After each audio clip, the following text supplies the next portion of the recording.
Hey everybody, Eric Worre here. Welcome to 7 Skills in 7 Days. We're on day 5 and we're going to talk about quote unquote closing.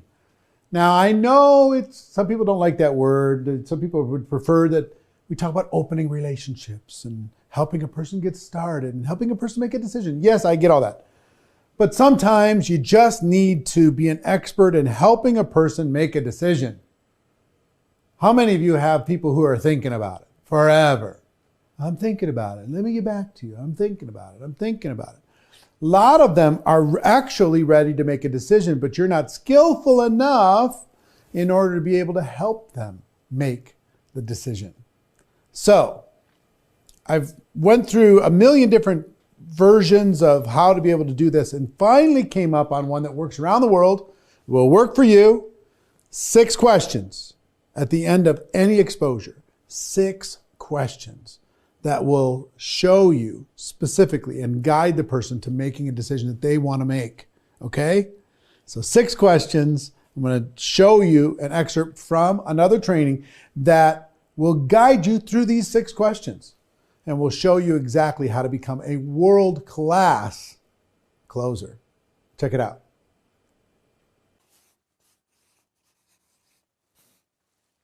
How do we help these people make a decision to say yes? How do we close that person? And I know some people, look, I'm using language that's just normal recruiting or sales language. I know we're opening a relationship. We're not closing the sale. I know we're starting something that's a long-term thing. But there's still a psychology that we're dealing with after an exposure where we need to be professional and help guide a person through the process in making a decision. Okay?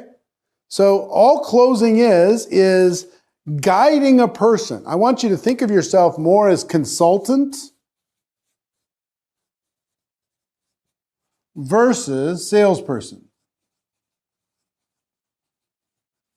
A consultant is going to ask questions. A salesperson is going to be doing the hardcore close.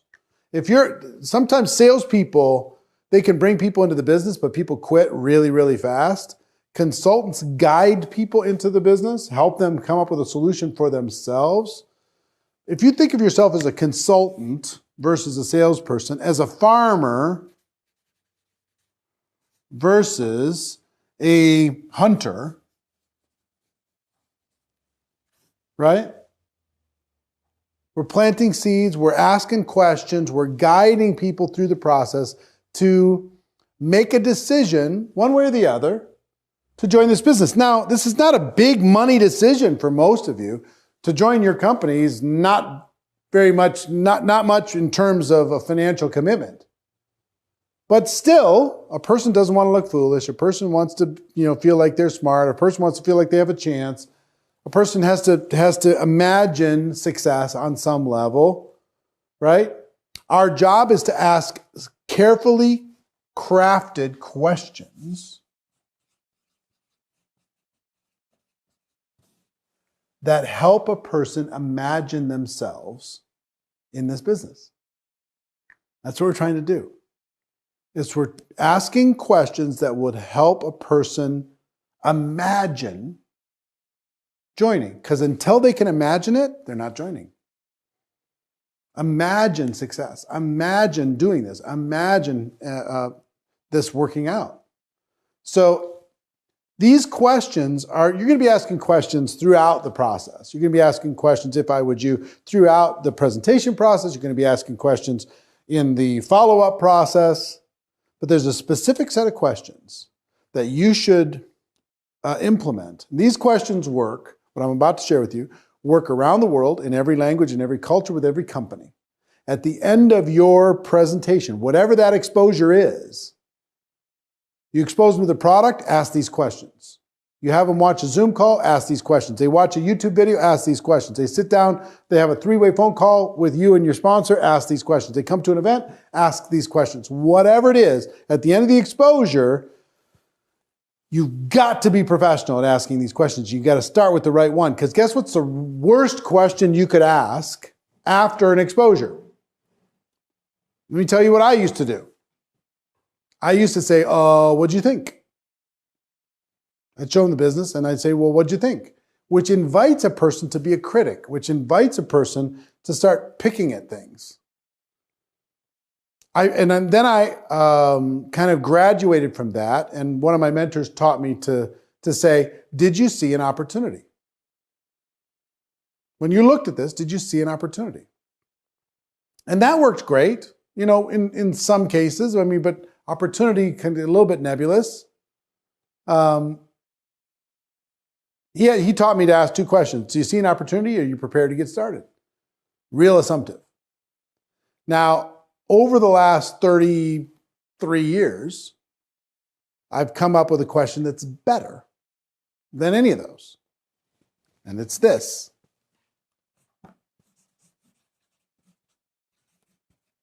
What did you like best?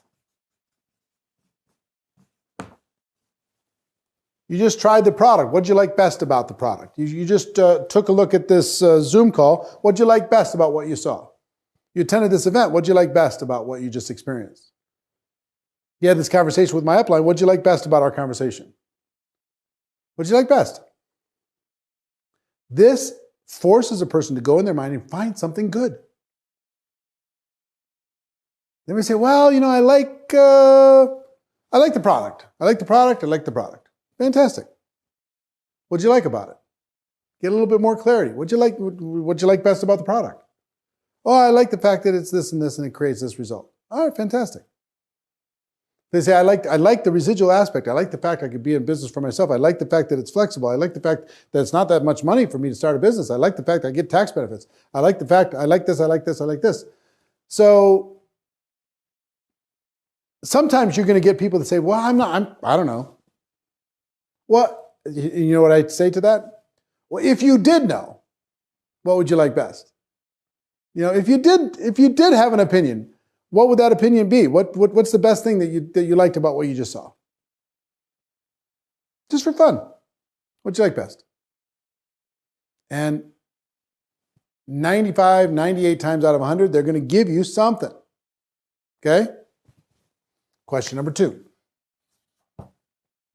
On a scale of 1 to 10, 10 being you're ready to go right now, 1 being you have no interest, where are you? On a scale of 1 to 10, just based on what you've seen so far, where are you on a scale of 1 to 10? Guess what you're going to get a lot of? 5, 6s. You don't get a lot of 8s and 9s. The reason why, they don't want to seem like they're easy. They don't want to seem like a cheap date. Or an easy date. They want to seem like they're, kind of responsible, careful, due diligent type people that are doing their homework. I'm a 6. I'm a 7. I'm a 6. If they say 7, they're joining. You can get lots of 5s and 6s and 7s, tons of them. If they say 8 or 9 or 10, they're usually ready to go right then. But let me give you a tip on this. Anything over a 1 is good. Anything.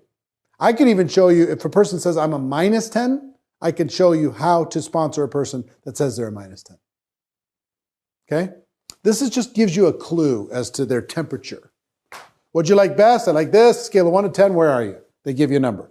Now, don't give them the answer to these. Ask the question as a consultant. Have them give you the answer. It's very important that they provide the answer. On a scale of 1 to 10, where are you? Like a 7? You don't do that. Scale of 1 to 10. 10, you're ready to go. 1, you have 0 interest. Where are you on the business side? Several words are very helpful here. If you get any resistance, hypothetically, off the record, just between you and me, just for fun, where are you on the scale of 1 to 10? Any of those words or all of them together. Take it off, don't make it so heavy. Like 1 to 10, where are you? It's not that. It's like, hey, just for fun, hypothetically. Let's say, what do you like best? The person says, I like the product and I don't like the business. Okay? Pretty good clue.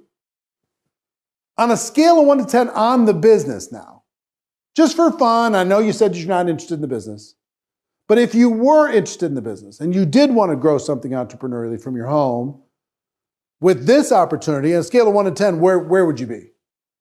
See what I mean? Hypothetically, off the record, just between you and me, just for fun, where you at? Okay? 3.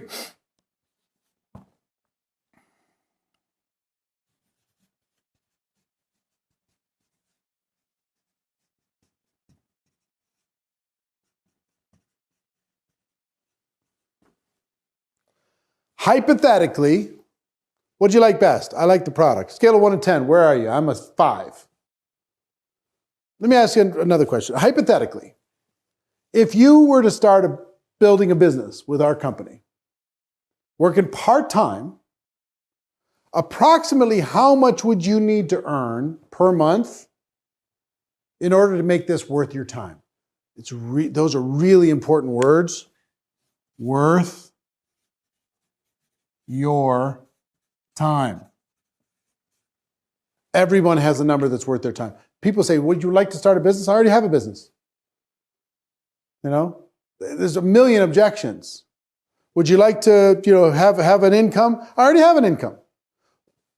If you were to start this business monthly, how much would you need to earn part-time on a monthly basis in order to make this worth your time? Every person you know has a number that would be worth their time. Everyone. What would be worth your time? And you know what you're going to get a lot of? And if you get any resistance, say, this is just for fun. It's just between you and me, just for fun, hypothetically. I know you're probably not interested, but if you were, and you're going to do this part